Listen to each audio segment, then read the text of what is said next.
오늘 본문은 하나님께서 직접 모세에게 아론과 그의 아들을 세우시고 제사장 위임식을 어떻게 행해야 되는지를 말씀하고 있습니다. 이 말씀에 따라 레위기 8장에서 제사장 위임식을 진행합니다. 하나님께서는 선택하신 이스라엘이 하나님께 제사 드리기 위해서 제사장을 세우셨습니다. 하나님을 위해서 제사장을 세우시는 것입니다. 하나님은 어떤 분이실까요? 하나님께서는 거룩하신 분이십니다. 거룩은 구별되다. 마치 물과 기름이 나뉘어지듯이 죄에게서 완전히 구별되신 분이십니다. 죄가 한 점도 없습니다. 우리의 혀가 세치라고 합니다. 한 치의 길이는 3cm입니다. 군대에 가면 안보 교육을 받는데 6.25 사변에 대해 이야기하면서 자주 듣는 이야기가 우리나라는 한 치의 땅도 빼앗기지 않기 위해 목숨을 던졌다는 것입니다.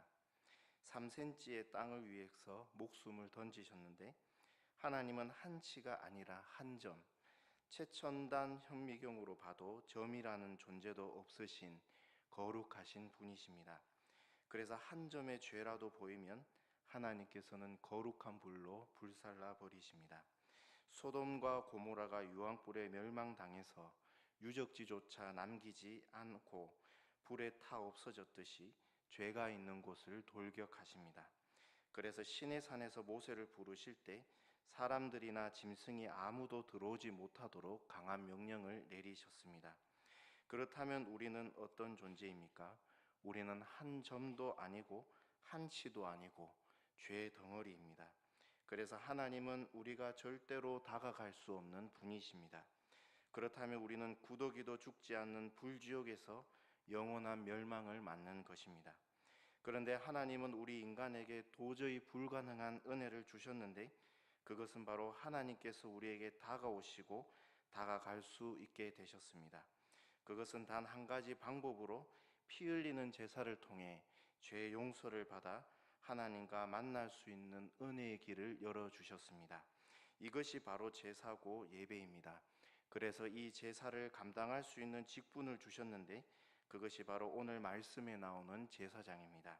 오늘 본문 첫 번째로 제사장의 가장 중요한 것은 거룩입니다.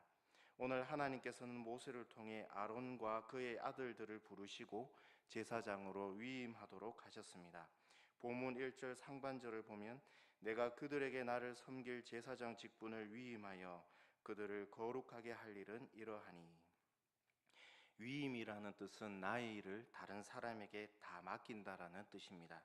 하나님께서는 아론과 그의 아들들에게 제사장 직분을 위임하셨습니다. 이것은 200만 명이 넘는 이스라엘을 대표해서 아론과 그의 아들들이 하나님께 제사를 드리는 것입니다. 아주 막중한 일을 맡게 된 것입니다. 그렇다면 아론과 그의 아들들은 온 이스라엘 백성들보다 더 깨끗하고 더 정직할까요? 절대로 그렇지 않습니다. 아론과 그의 아들들도 다른 이스라엘 백성들과 죄인이고 동일합니다. 그런데 하나님께서는 아론과 그의 아들들을 제사장으로 세우신 것입니다. 아론과 그의 아들들은 능동적으로 하나님께 나오지 않고 하나님 말씀에 순종해서 모세에 의해 수동적으로 나왔습니다. 제사장이 될 자격이 하나도 없는 것입니다. 그런데 하나님께서는 장정 60만 명의 남자들 중에 이 아론과 그의 아들들을 제사장으로 세우신 것입니다. 이 아론과 그의 아들들이 제사장이 되기 위해서는 거룩해야 합니다. 오늘 말씀은 거룩하기 위해서 세 가지가 등장하는데 첫 번째는 물이고 두 번째는 기름 관유이고 세 번째는 제물의 피입니다. 하나님께서는 물과 기름과 피를 통해서 아론과 그의 아들들을 거룩하게 하셨습니다. 그래서 이 세 가지를 통해 거룩하신 하나님께 나아올 수 있는 것입니다. 제사장의 생명은 다른 것이 아니라 거룩입니다. 죄와 구별되는 것입니다. 아무리 능력이 출중하고 아무리 도덕적으로 살아왔다 하더라도 제일 중요한 것은 물과 기름과 피를 통한 거룩입니다. 구별된 삶이 제일 중요합니다. 이것이 되지 않으면 이스라엘의 예배를 하나님께서는 받으실 수도 없고 죄 용서도 하실 수 없는 것입니다.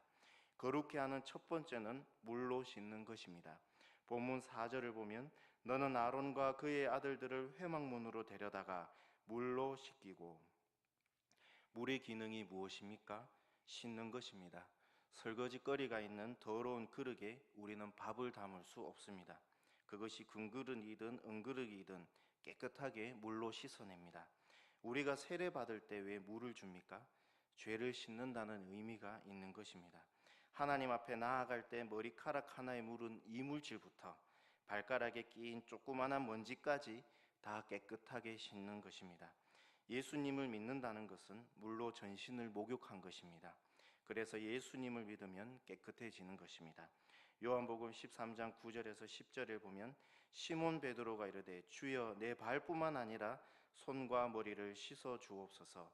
예수께서 이르시되 이미 목욕한 자는 발밖에 씻을 필요가 없느니라. 온몸이 깨끗하니라. 이와 마찬가지로 우리는 예수님을 믿어야 하고 예수님을 의지해야 합니다. 그래서 우리 몸이 깨끗해야 합니다. 두 번째는 거룩하기 위해서 기름을 부어야 합니다.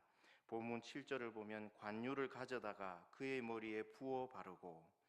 관유는 기름을 의미하는데 이 기름은 보통 기름이 아니라 성막에서 사용되는 아주 향기롭고 가치가 높은 기름입니다.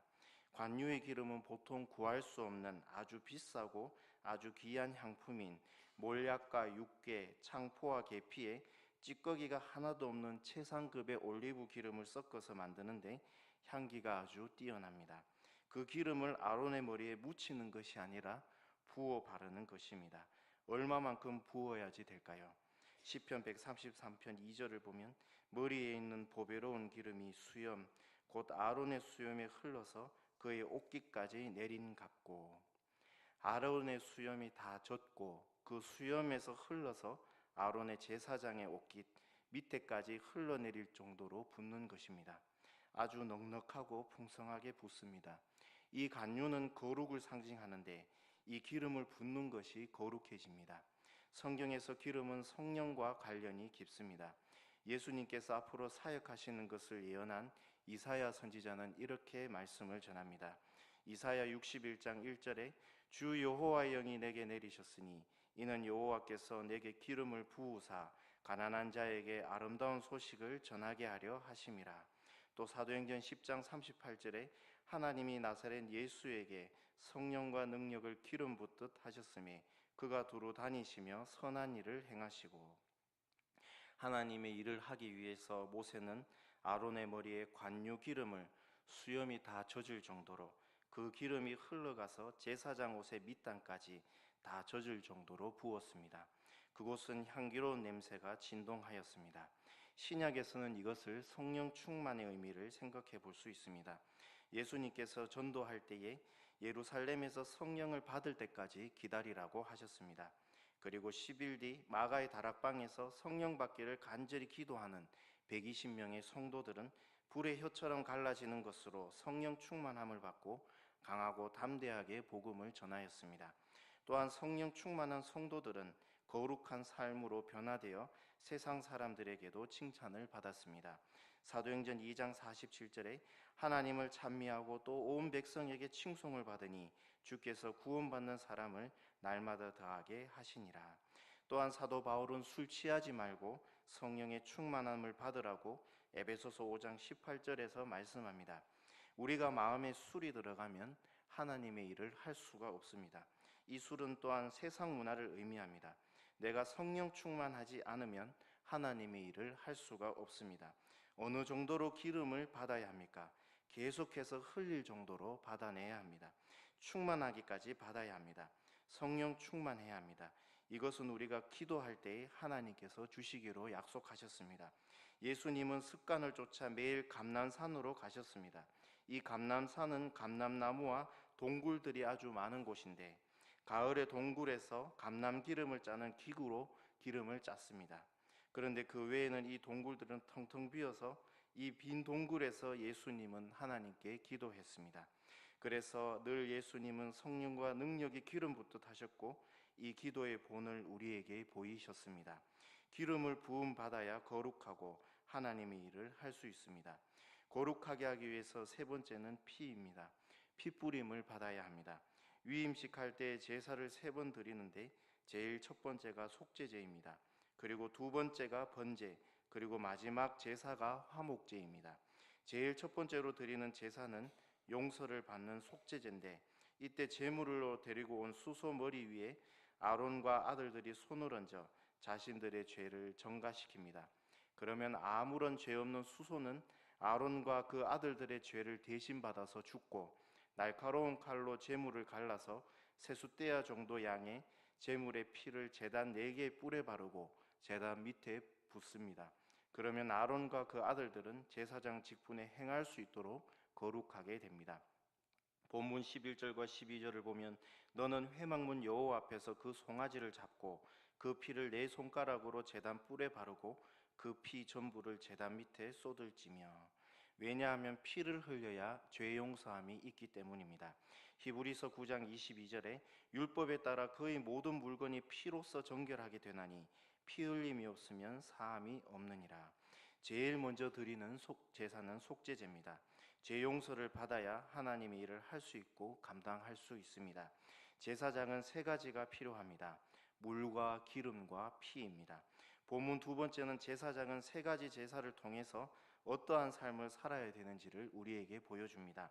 제사장 위임식에서 3가지 제사를 드리는데, 첫 번째 제사는 죄사함을 받는 속죄제입니다. 속죄제의 제물은 어린 수소여야 합니다. 특히 흠없고 튼튼한 어린 수소는 가격이 아주 비쌉니다. 그 귀한 것을 속죄 제물로 바칩니다. 하나님은 우리를 위해서 가장 비싼 예수 그리스도라는 속죄 제물을 우리에게 주셨습니다. 하나님의 독생자이기 때문에 이 세상에서 제일 귀한 속죄 제물입니다. 그리고 이 속죄 제사 때 속죄 제물은 사람이 가져갈 수 있는 것이 하나도 없습니다. 고기와 내장과 가죽과 심지어 배설물까지 모두 제단 불에 다 태워야 합니다. 본문 13절과 14절을 보면 내장에 덮인 모든 기름과 관이에 있는 꺼풀과 두 콩팥과 그 위에 기름을 가져다가 제단 위에 불사르고 그 수소의 고기와 가죽과 똥을 진 밖에서 불사르라. 제사장이 되면 내가 가져갈 수 있는 것은 아무것도 없습니다. 내 삶은 모두 다 불에 태워집니다. 제사장은 자신의 뜻과 욕심을 다 태워야 합니다. 내가 계획을 세우더라도 하나님께서 뜻을 돌이키시면 포기하는 것입니다. 제사장이 자신의 욕심을 태우지 않으면 이스라엘 전체가 위험에 처하게 됩니다. 사무엘이 3살 때에 당시 제사장은 엘리였는데, 그의 아들들이 율법대로 제사를 드리지 않고 자신의 뜻대로 제사를 행하였습니다. 하나님께 드리는 자기 제물을 자기 마음대로 훔치고 삶아야 되는 제물을 기름에 튀겨서 먹고 제사를 멸시하였습니다. 그러자 이스라엘은 블레셋에게 하나님의 법궤를 빼앗기는 치욕을 당하게 됩니다. 제사장은 이스라엘의 대표이기 때문에 제사장이 자신의 뜻을 태우지 못하면 이스라엘 백성들은 어려움을 겪게 되는 것입니다. 두 번째 제사는 번제인데, 이 번제는 하나님께 대한 헌신을 의미합니다. 헌신이라는 뜻은 하나님께 나의 모든 것을 드린다라는 뜻입니다.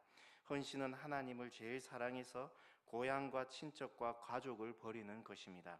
창세기 12장 1절을 보면 여호와께서 아브라함에게 이르시되 너는 너의 고향과 친척과 아버지의 집을 떠나 내가 내게 보여줄 땅으로 가라.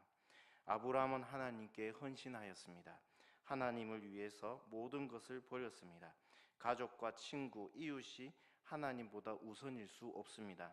그것을 고백하는 것이 바로 번제입니다. 본문 17절에서 18절을 보면 그 순양의 각을 뜨고 그 장부와 다리는 씻어 각을 뜬 고기와 그 머리와 함께 두고 그 순양 전부를 제단 위에 불사르라. 이는 여호와께 드리는 번제요 이는 향기로운 냄새니 여호와께 드리는 화제니라. 번제의 특징은 번제의 제물을 날카로운 칼로 각을 떠야 합니다. 받쳐진 무거운 양을 조각조각 내야 합니다. 이 조각조각 낸 것을 불에 태우는 것입니다. 제사장은 나의 뜻과 욕심을 조각조각 내어서 태워야 합니다. 제사장은 내가 없습니다. 내 계획이 없습니다. 하나님의 뜻대로 행하고 하나님의 뜻대로 살아가는 것입니다. 이것이 바로 헌신인데, 하나님께서는 우리가 하나님을 제일 사랑하는 것을 향기롭다라고 말씀하십니다. 이 향기는 좋은 향품을 사용한 관유보다 더욱 향기롭습니다. 마지막 제사는 화목제입니다. 위임식 제사를 위한 제물은 총 3마리입니다. 어린 수소 1마리, 그리고 흠없는 순양 2마리입니다. 속죄제를 위해서 어린 수소 1마리를 드렸고 흠없는 수양 2마리 중 1마리는 번제를 위해 드렸습니다. 이제 나머지 흠없는 순양 1마리는 화목제를 위해 사용됩니다. 화목제는 속죄제 다음에 드리게 됩니다. 왜냐하면 죄 용서를 통해서 하나님과 화목할 수 있기 때문입니다. 여기서 중요한 것은 화목제의 제물의 피를 아론과 그의 아들들의 오른쪽 귓뿌리와 오른쪽 엄지손가락과 오른발 엄지에 바릅니다. 본문 20절을 보면 너는 그 순양을 잡고 그것의 피를 가져다가 아론의 오른쪽 귓뿌리와 그 오른손 엄지와 오른발 엄지에 바르고. 하나님은 제사장들에게 제물의 피를 오른쪽 귓뿌리와 엄지손가락과 오른쪽 엄지발가락에 바르도록 하셨습니다. 오른쪽 귓뿌리에 바른다는 것은 다른 사람의 말을 듣지 않는 것입니다. 제사장이 사람의 말을 들으면 그는 하나님의 제사장이 될 수 없습니다. 귀에 피를 발라서 오직 하나님의 말씀만을 들어야 합니다. 엄지손가락에도 피를 발라야 합니다. 이것은 우리 인간은 인간적인 욕심으로 그 손으로 엉뚱한 물건을 챙기기 쉽습니다. 제사장은 손이 가장 깨끗한 사람이어야 됩니다. 아무리 많은 재물이 눈앞에 쌓였어도 하나님이 주신 것이 아니면 일제 손을 대지 말아야 합니다. 하나님께 드리는 재물을 돈으로 생각하면 그때부터 그 제사는 타락하게 됩니다. 또한 발에도 피를 바릅니다. 이것은 발이 가는 방향을 주의해야 하는 것입니다. 우리는 마치 나방이 밝은 빛이 나는 불 속으로 돌진하듯이 죽음을 주는 죄가 있는 곳으로 달려가려고 합니다. 그래서 양을 치는 목자는 한 번씩 자기가 가고 싶은 곳으로 가는 양을 찾으러 갑니다. 제사장은 예배가 있는 성막으로 가야 합니다. 그렇다면 오늘 본문에 나오는 제사장과 신약에 있는 우리가 어떤 관계가 있을까요? 본문 3번째는 구약의 제사장과 우리와의 관계입니다. 예수님께서 십자가에 달려 죽으신 후 우리의 예배 환경은 완전히 달라졌습니다. 예수님을 통해서 지성소와 성소를 가로막은 두꺼운 장막이 위에서 아래로 찢어지면서 우리는 예수님을 통해 거룩하신 하나님 앞으로 다하는 담력을 얻었습니다. 감히 거룩하신 하나님 앞에 서서 예배를 드립니다. 그리고 지성소와 성소의 구분이 없어지면서 우리는 이제 지성소에서 예배를 드리게 되었습니다. 우리가 드려지는 이 예배당도 예수님을 통하여 지성소가 되었고 우리의 신분도 죄인에서 하나님께 예배드리는 제사장의 지위로 변하게 되어 성소를 거치지 않고 바로 지성소인 예배당에서 예배를 드리는 것입니다. 베드로전서 2장 9절 상반절에 그러나 너희는 택하신 족속이요 왕같은 제사장들이요. 사도 베드로는 유대인이 아니더라도 예수님을 믿으면 구약에 택한 이스라엘이 누린 동등한 특권을 누리게 되고 두 번째가 바로 왕같은 제사장이 되는 은혜입니다. 구약의 왕같은 제사장이 창세기에 나오는데 바로 아브라함을 축복한 멜기세덱입니다. 이런 존귀한 모습을 가진다는 것입니다. 이 왕같은 제사장의 제일 큰 축복이 하나님께 제사를 드리는 예배자가 되는 것입니다. 본문 38절에서 39절을 보면 내가 제단 위에 드릴 것은 이러하니라 매일 1년 된 어린 양 2마리니 한 어린 양은 아침에 드리고 한 어린 양은 저녁 때에 드릴지며.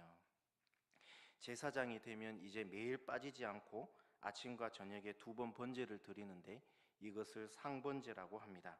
항상 상의 번제라고 해서 매일 끊이지 않고 번제 예배를 드리는 것입니다. 우리는 아침에는 소돔, 저녁에는 고모라의 삶을 청산해야 합니다. 사도 바울은 이제 우리에게 새로운 제사를 드리라고 말씀합니다. 로마서 12장 1절을 보면 그러므로 형제들아 내가 하나님의 모든 자비하심으로써 너희를 권하노니 너희 몸을 하나님이 기뻐하시는 거룩한 산 제물로 드리라. 이는 너희가 드릴 영적 예배니라. 개역개정 전에 한글 개역판에서는 거룩한 산제물이 산제사로 번역되어 있습니다. 우리는 신약 시대로 넘어와서 예수님을 통해 제사장의 신분을 받았습니다. 종교개혁을 일으킨 마르틴 루터는 이 구조를 통해서 예수님을 믿는 성도는 다 하나님께 예배를 드리는 제사장, 만인 제사장이라고 주장했습니다. 내가 어떤 자리에 있든지 어떤 환경에 있든지 우리는 내가 있는 곳이 예배 초소가 되어야 되고 예배자가 되어야 합니다. 제가 구약신학 수업 때 교수님께 들은 이야기인데 이름은 생각나지 않는데 영국의 구약적으로 아주 유명한 신학자가 있었습니다. 이분 아버지가 소를 도축하고 흰 작업복을 입고 칼로 고기를 자르는 정육점에서 일을 했다고 합니다. 그런데 이 아버지는 삶 속에서 말씀대로 살려고 굉장히 노력을 했다고 합니다. 어릴 때 이 학자가 어느 날 아버지가 정육점에서 칼을 들고 가축의 피가 흰 작업복에 묻히며 고기를 자르는 모습을 보았는데 어린 아들은 아버지가 전혀 부끄러워하지 않았다고 합니다. 오히려 어린 눈에 아버지가 하는 그 일이 마치 구약의 제사장이 하나님께 드리는 제물을 다듬는 모습처럼 보였다고 합니다. 이 신학자의 어린 두 눈에는 아버지의 그 정육점이 예배 초소가 되고 고기를 도축하는 아버지는 예배자였던 것입니다. 결론입니다. 오늘 제사장의 위임식을 어떻게 진행되는지를 보았습니다. 제사장에게 가장 중요한 것은 무엇입니까? 거룩입니다. 죄와의 삶을 청산하는 것이고 말씀에 순종하는 것입니다. 우리는 자본주의에 살면서 돈의 중요성은 알지만 거룩의 중요성은 잘 알지 못하는 것 같습니다. 우리는 세속에 물든 시대에 살면서 돈을 버는 자리는 중요하게 생각하면서 예배가 있는 자리를 덜 중요하게 생각하는 것 같습니다. 우리는 이 세상에 사는 사람들을 대표하는 제사장입니다. 우리가 거룩하지 못하면 이 시대는 가면 갈수록 엘리 제사장과 불량한 두 아들이 제사장으로 있었던 시대처럼 어둡고 더욱 악해져 갈 것입니다. 지금 혼란한 이 시대를 바라보면서 우리는 거룩성을 회복해야 합니다. 예수 그리스도로부터 나오는 물과 향기로운 관유와 죄 없는 보혈을 통해 정결하고 거룩하고 우리가 있는 곳이 예배의 초소가 되고 예배가 살아나고 참된 예배자가 되시기를 예수님의 이름으로 소망합니다. 아멘. 기도하겠습니다. 하나님 아버지, 오늘 제사장 위임식을 통해서 우리가 알 수 있는 것은 하나님 앞에 거룩한 삶을 살아야 함을 깨닫습니다. 예수 그리스도를 통해서 우리를 왕같은 제사장으로 삼으셨는데 우리의 삶이 늘 하나님께 영과 진리로 예배드리게 하시고 예수 그리스도로부터 나오는 거룩한 물과 관유와 보혈로 우리의 영혼을 치유하여 주시고 우리의 모든 죄를 씻어 주시옵소서. 우리의 삶이 예배의 초소가 되게 하시고 우리가 주님 앞에 예배자가 되게 하옵소서. 예수님의 이름으로 간절히 기도드립니다. 아멘.